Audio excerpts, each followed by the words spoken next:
Bonjour l'Afrique et bonjour le monde, bon réveil à toutes et à tous et merci d'avoir choisi For You Media Africa pour vous réveiller ce matin comme tous les autres d'ailleurs, comme vous le savez, For You matin, parce que For You vous atteint aussi. Eh bien, nous parlons ce matin d'un sujet très important, pour ne pas dire d'un pays qui nous tient à cœur. Il a été, ce pays, un cas d'école pour la plupart des pays panafricanistes.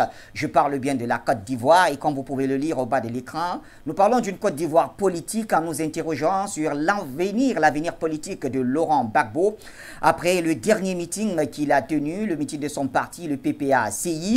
C'était une foule immense qu'on a retrouvée à Yopougon, Trècheville. Eh bien, c'est vrai, on me dira Yopougon, Yop, c'est le fief de Laurent Gbagbo, certes, mais il faut bien s'interroger comment expliquer une telle foule alors que Laurent Gbagbo est quand même resté n'importe qui, hein, on l'a choisi bien sûr, en sachant que c'est le plus adapté à nous parler de la situation ivoirienne, notamment la question de Laurent Gbagbo, pour ne pas dire le PPACI. C'est donc notre panafricaniste par essence et par excellence, Patient Parfendom, qui est avec nous ce matin. Bonjour Patient Parfendom.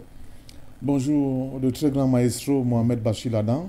C'est toujours un plaisir renouvelé et partagé chaque fois que j'ai l'occasion de partager un plateau avec vous. Bonjour à nos centaines de millions de téléspectateurs, à la grande maison d'IBS, For You, et sans oublier les Ivoiriens. Oui. Les Ivoiriens qui, je pense, à un moment donné, ont eu l'impression que nous avons un peu décroché par rapport à l'actualité de leur pays. Oui. Mais nous avons décroché légèrement pour montrer à la face du monde que la question de la Côte d'Ivoire, surtout avec l'injustice qui a frappé ce pays et dont nous avons porté la cause de bout en bout, est en train de muter à une nouvelle réalité qui va être en réalité ce que le président Laurent Gbagbo a tous souhaité, prôner, asseyons-nous et discutons. Donc je veux dire, le déplacement de la confrontation sur le plan violent vers la confrontation des idées. Et une fois de plus, Terence Fens, Laurent Gbagbo démontre à la face du monde qu'il était un véritable patron, un véritable animal politique, qu'il est un véritable patron de la logique, n'est-ce pas, dialecticienne, qui prouve une fois de plus qu'il est le maître à jouer sur le plan politique, sans armes de la Côte d'Ivoire. Voilà donc qui est dit, très très belle introduction. Alors, asseyons-nous et discutons. Patient Parfendom, pendant que vous êtes assis et que moi je suis aussi dans ma posture, nous allons discuter certes, mais je voudrais vous faire vivre et faire vivre également à nos téléspectateurs et téléauditeurs l'ambiance qu'il y avait à Yopougon pendant ce meeting du PPACI, avec la complicité de Ntokam à la réalisation. Voilà, c'était l'ambiance à Yop, hein, le fief de Laurent Gbagbo. Patient Parfendom, un premier mot après avoir vu ces images.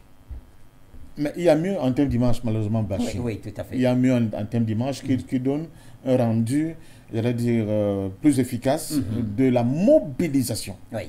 De la mobilisation des militants, des jeunes, du PPA Côte d'Ivoire. C'est quelque chose d'extraordinaire. C'est-à-dire que le seul et démontre à suffisance qu'en réalité, sans qu'on essaie de faire dans la langue de bois, c'est l'homme politique majeur aujourd'hui en Côte d'Ivoire. Parce que vous ne pouvez pas, dans la situation de Laurent Gbagbo, arrêter, déporter plus de 10 ans hors de son pays, dans les tortures incroyables, dans une émasculation, n'est-ce pas, de ses troupes, avec cette crise post-électorale qu'il y a eu en Côte d'Ivoire. Revenir en Côte d'Ivoire, être embrigadé, muselé, récemment encore, certains de ces jeunes militants ont été arrêtés, emprisonnés et condamnés, et produire ce niveau de mobilisation. Ça veut dire que pour les Ivoiriens, vous êtes dans le cœur. Et on ne tue pas un esprit comme Laurent Gbagbo. Ça me permet d'ailleurs de profiter de l'occasion pour saluer mes amis qui sont autour de lui dans l'encadrement de cette organisation politique. Je parle au secrétaire général Damana Diapikas, merci Don Piki, félicitations. Je n'oublie pas Stéphane Kipré, je n'oublie pas Awa Don Melo, qui n'est pas visible, mais c'est ça le rôle des leaders, être toujours en bas office pour influencer les vraies choses. Parce qu'Awa Don Melo, c'est la puissance. Je n'oublie pas Justin Koné-Katinan, à qui nous disons aussi bonjour. Mais ça prouve quand même qu'il y a de la ressource humaine. Il y a une détermination. Il y a une volonté Mais il y a surtout une assurance du fait que, quel qu'en soit le type de coup, le nombre de coups, la violence des coups que ce peuple, à travers son leader, vont recevoir, tel un sphinx, comme je l'ai dit, ils vont tout renaître de leur centre et prouver à la face du monde qu'en réalité, il y a autre chose à faire que les intimidations, que les violences multiformes qu'on est en train de vouloir imposer à ce peuple et à ce pays. Donc, là, je pense qu'une fois de plus, le monde entier a vu. Oui. On ne peut plus nier. On ne peut plus nier la valeur de Laurent Gbagbo.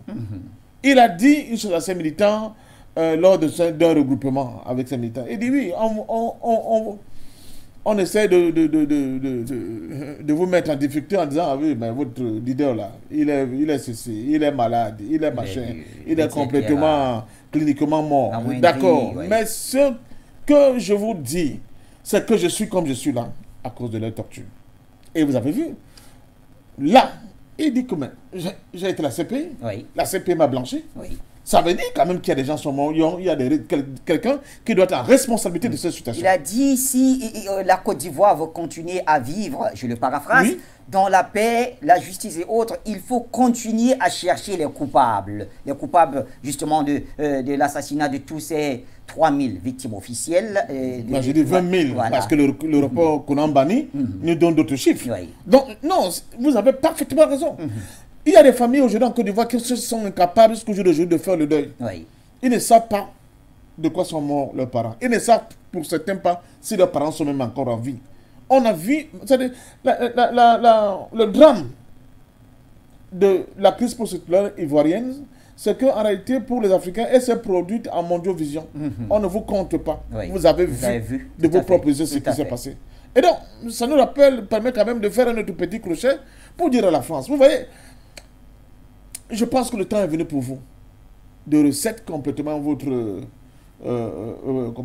boîte noire ou bien votre logiciel pour comprendre que le type de relation que vous avez déclenché depuis les années 2000, fait de violence, fait de négation de notre humanité, ne peut plus prospérer. Oui. La preuve, plus vous nous tapez dessus, c'est comme de l'acier, plus tu tapes dessus, plus ça durcit. Voilà la réponse du peuple ivoirien aujourd'hui à cette tentative d'annihilation, n'est-ce pas, de leur volonté d'exprimer en tant qu'homme libre, en tant qu'homme digne, en tant que peuple souverain, de ce qu'ils veulent à la face du monde. Donc, je dire sur le timing, patient parfait d'homme, parce que le meeting du 31 mars, c'est jour pour jour, 2 ans, le jour où la Cour pénale internationale a acquitté Laurent Gbagbo. Et il considère cela comme le jour de la justice en Côte d'Ivoire. Ah oui, pendant plus d'une décennie, nous sommes occupés, sous votre magistère d'ailleurs, de cette problématique. Oui. Et moi, je n'aime pas varier, je suis un homme de principe. Oui. Pour moi, la CPI n'est pas une cour de justice. Oui. Laurent Gbagbo n'était pas en prison, il était en déportation. Et dans l'histoire des leaders noirs, je ne parle même pas africains, parce qu'elle est tous une ouverture, tout ça. Il est très rare de voir un leader noir être envoyé en déportation et revenir chez lui vainqueur. C'est quand même très belle remarque. Très belle remarque. C'est quand même quelque chose de surréaliste. Ce qu'on constate avec ces sphinx. C'est pour cela que moi je le dis. Notre souhait, c'est que Laurent Gbagbo reprenne le pouvoir. Ça va être la meilleure des manières de briser ceci indien et d'enterrer définitivement ce faux totem qu'on veut imposer, n'est-ce pas, au monde noir. C'est-à-dire démontrer à la face du monde qu'un leader africain peut être kidnappé chez lui, envoyé en déportation, bâillonné, embasillé, tout ce que vous voulez, mais vaincre leur propre justice, et cette justice, qu'elle soit obligée de prononcer un non-lieu. Tout à fait. Deuxièmement, retourner chez lui, reprendre le travail au milieu des siens et reprendre son trône. Ça va être la meilleure expression de la victoire de l'homme noir sur toutes les formes d'injustice qui nous ont toujours été imposées depuis 7 siècles.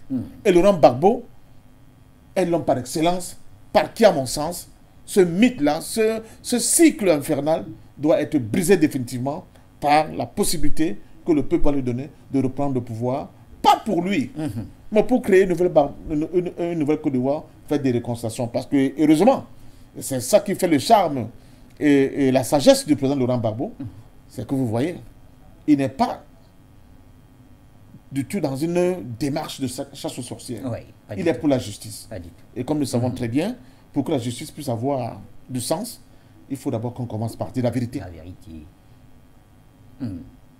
Après, il y aura la justice et enfin la réconciliation vraie, la réconciliation des cœurs. Parce que et ceux qui sont aujourd'hui dans l'opposition et les troupes du RDR qui sont au pouvoir, de toute façon, c'est comme la langue et les dents dans la même bouche. Oui, La bouche étant leur pays tout à fait. et eux étant des antagonistes. Ils sont toujours obligés appelés à vivre vivre ensemble éternellement. Mais chaque fois qu'il y aura des manquements graves à la valeur humaine, il faudra quand même qu'on soit capable de situer les responsables. Mais justement, le camp Gbagbo, patient parfait, dont vous parlez de réconciliation, est-ce qu'il ne serait pas juste, pour ne pas dire judicieux, de commencer cette réconciliation avant d'aller à l'échelle nationale par le camp Gbagbo? On sait qu'il y a eu vraiment beaucoup d'émiettements. Madame Simone Gbagbo est de son côté. Comment il s'appelle, Pascal Afim Guessan, c'est vrai que depuis déjà quelques années, il y a aujourd'hui une certaine guéguerre entre certains jeunes du parti de Laurent Gbagbo et l'ancien ministre de la Justice de Laurent Gbagbo, Charles Blé Goudé. Est-ce que tout cela, est-ce qu'il ne fallait pas commencer par reconstituer ce noyau dur qui a quand même fait rêver les Africains et les panafricanistes il y a quelques années? Vous avez totalement raison. Mais ce n'est pas antinomique au fait que, le PPA Côte d'Ivoire doit continuer son travail de mobilisation, de formation, de maillage du terrain. Oui. L'autre pan du groupe de Mme Simone Gbagbo a ce meeting. Ça veut dire, à mon sens, que les gens continuent de faire preuve d'intelligence. On a peut-être été séparés par les vicissitudes de combat, mais on n'oublie pas qu'en dernier ressort, c'est dans l'unité que nous serons capables de rebâtir une nouvelle Côte d'Ivoire, de créer un nouveau paradigme et donner de la chance au peuple ivoirien en termes de capacité d'abréger ses souffrances. Très bien. Alors, patient parfait d'homme, la mobilisation. Alors, à Yop, c'était ça. C'est-à-dire plusieurs centaines de milliers de personnes qui étaient là pour accueillir le Sphinx, comme vous l'avez surnommé. Est-ce que vous pensez que si ça avait été ailleurs, Laurent Gbagbo d'aujourd'hui aurait la même mobilisation? Évidemment. Moi, je suis... Bon, en tout cas, il y a ce débat. On sait que Yop, c'est le fief quand même. Non. Le fief de Laurent Gbagbo. Non. Oui. Mais je suis les activités du Parti des peuples africains Côte d'Ivoire, pratiquement au quotidien. Oui. Mais les déplacements de Laurent Gbagbo, ce sont des événements partout en Côte d'Ivoire. Même à l'intérieur du pays. Oui. Dans toutes les régions et départements de la Côte d'Ivoire, pour l'instant, il n'a pas encore fait le grand nom. Oui. Mais pour ce que j'ai vu partout où il est passé, ce sont des événements. Et je suis convaincu, à l'heure où nous parlons, les populations du Grand Nord de la Côte d'Ivoire attendent Laurent Gbagbo. Vous savez, le temps, comme il disait lui-même, c'est l'autre nom de Dieu. Même ceux qui ne comprenaient pas, regardez par exemple, suivez mon regard avec le Kansoro, ils ont fini par comprendre qu'en vérité, en réalité, l'homme qui de manière altruiste, de manière désintéressée, était l'homme politique qui se battait, qui se sacrifiait pour la souveraineté du peuple ivoirien, c'était Laurent Gbagbo. Oui. Et je reviens pour insister et dire, et au ministre Blé Goudé, et au président Pascal Afim Guessan, et Madame Simone Yves Gbagbo, qui est déjà, je crois que elle est beaucoup plus réceptive à ce cri des Africains. Ce n'est même pas seulement une demande ivoirienne. Et je lance un appel à tous les blogueurs ivoiriens d'accepter de se faire violence pour ne pas contribuer par les déclarations, les prises de position à travers les réseaux sociaux, d'envenimer davantage cette situation, cette semi-rupture, parce que quand vous coupez les ponts, la reconstruction devient très très difficile. D'autant plus que, avec ce que nous voyons comme mobilisation, c'est eux qui ont tout à gagner de faire taire ces contre-feux qui seront dans la position ivoirienne, contrairement à ce que les gens peuvent bien dire, n'est pas de tyrannie. Et ça permet aussi de remercier le président Konan Bédié, qui comprend enfin que la Côte d'Ivoire aura besoin de toutes ses filles et ses fils pour créer une nouvelle réalité ivoirienne. Et pour parler donc de Konan Bédié qui a tenu aussi un meeting le même week-end, c'était également une foule immense. Voilà. Et il y avait des émissaires du PPA-CI qui étaient également présents. Est-ce que ça pourrait annoncer une... Je ne sais pas si c'est une fusion, si c'est un front commun, c'est vous les politiques, c'est vous qui savez souvent les expressions, les mots que vous utilisez pour parler quand même d'un rassemblement, une union de l'opposition, du moins cette opposition qui est la plus en vue. Mais nous sommes dans une phase transitoire. Oui. Je pense qu'on ne peut plus faire une politique partisane en Côte d'Ivoire aujourd'hui, en l'état actuel et dans cette période. Oui. Il faut d'abord restituer la vérité et rééquilibrer les choses. Alors nous parlons. Malgré le fait que la guerre est finie, le régime de Ouattara continue d'arrêter les gens. Je pense à ces deux jeunes gens-là qui sont certainement encore en prison, tout simplement parce que au cours d'une mobilisation pour accompagner le secrétaire général Damana Adja Pukas qui répondait à une convocation d'un procureur, ils avaient le drapeau russe. Oui. Ils sont en prison. Et il y a beaucoup d'Oboblé. Oui. Mais, le général d'Oboblé, toujours en prison. Justement, quand vous le dites, on a suivi quand même quelques extraits du grand meeting du PDCI-RDA également. Il y avait des appels à la Russie là-bas.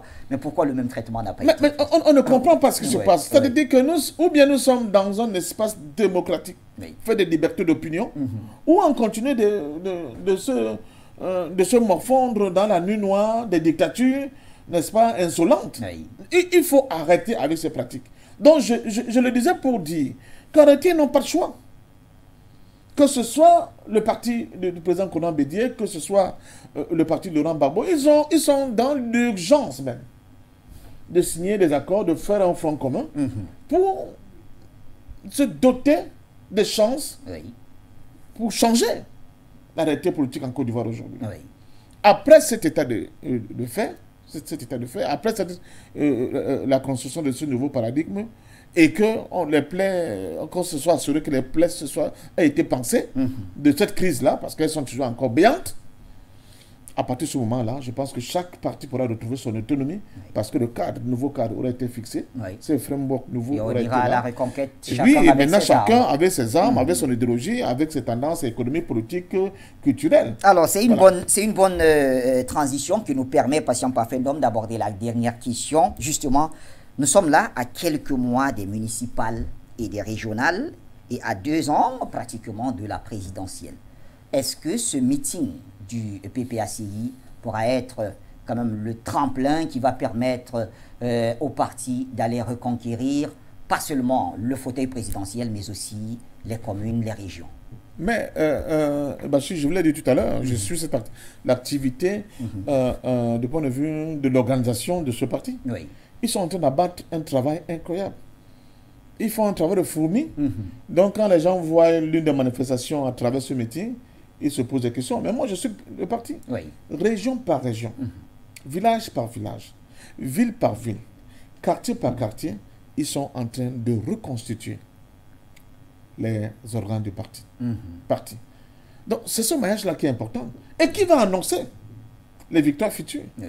Donc, je pense, et là je tire une fois de plus chapeau, n'est-ce pas, au secrétaire général Damana Adja Pukas, qui abat ce travail monstrueux.